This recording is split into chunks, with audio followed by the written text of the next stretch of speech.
ಮೂರು ವಿಷಯಗಳು ಸಿಸಿಬಿಗೆ ಸಂಬಂಧಪಟ್ಟಿದ್ದು ಇದ್ದಾವೆ.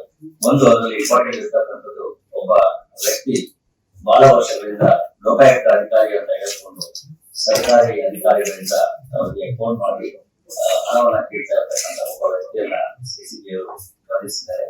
ಈ ಸಂಬಂಧದಲ್ಲಿ ವಿಧಾನಸೌಧ ಪೊಲೀಸ್ ಠಾಣೆಯಲ್ಲಿ ಈಗ ಕಳೆದ ನವೆಂಬರ್ನಲ್ಲಿ ಪ್ರಕರಣ ದಾಖಲಾಗಿತ್ತು.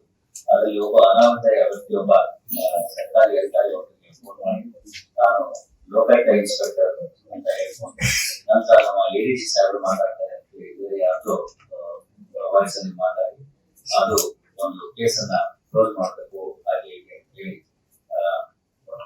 ಪ್ರೆಷರ್ ಮಾಡಿ ಅವನ ಹಣವನ್ನ ಕಿತ್ಕೊಂಡಿರ್ತಕ್ಕಂಥ ಒಂದು ಪ್ರಕರಣ. ಅದರಲ್ಲಿ ನಮ್ಮ ಸಿಸಿಬಿ ಪೊಲೀಸರು ಒಬ್ಬ ವ್ಯಕ್ತಿಯನ್ನ ಪ್ರಮುಖವಾಗಿ ಆಂಧ್ರ ಮೂಲದ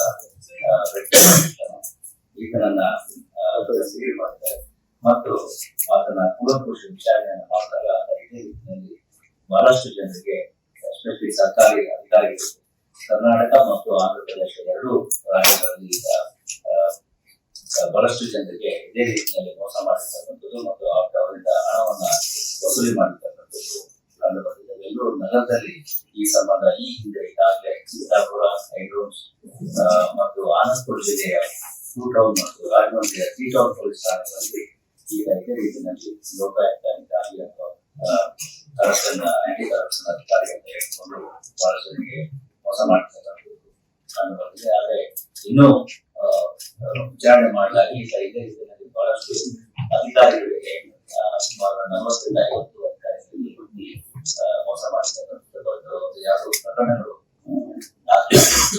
ರಾಜ್ಯದ ಬೇರೆ ಬೇರೆ ಜಿಲ್ಲೆಗಳಲ್ಲಿ ಕೂಡ ಇದೇ ರೀತಿ ಮಾಡಿರ್ತಕ್ಕಂಥದ್ದು ಕಂಡು ಬಂದಿದೆ. ಆ ರೀತಿ ಯಾರಾದ್ರೂ ಈತನ ವಂಚನೆಗೆ, ಮೋಸಕ್ಕೆ ಅಥವಾ ವಸೂಲಿಗೆ ಒಳಗಾದವರು ಯಾರಾದ್ರೂ ದೂರನ್ನ ಕೊಡಬೇಕು ಅಂತ ಈಗ ದೂರನ್ನ ಕೊಟ್ಟರೆ ಆ ದೂರಗಳನ್ನು ಕೂಡ ನಾವು ಸ್ವೀಕರಿಸಿ ಕ್ರಮಗಳನ್ನು ಕೈಗೊಳ್ತೇವೆ. ಅದ್ರ ಜೊತೆಗೆ ಈಗ ಈ ಹಿಂದೆ ಅಂದ್ರೆ ಈ ವಂಚನೆಗೆ ಇದನ್ನ ಮಾಡೋಕ್ಕಿಂತ ಮುಂಚೆ ಈತ ಹಣ ಕಳುವು ಮಾಡ್ತಕ್ಕಂಥ ಆರೋಗ್ಯ ಕೂಡ ಆಗಿದ್ದು 2007 ಸಕ್ರಿಯವಾಗಿ ಸುಮಾರು 17 ಪ್ರಕರಣಗಳು ಹಣ ಕಳುವು ಕೂಡ ಸಾಗಿರ್ತವೆ.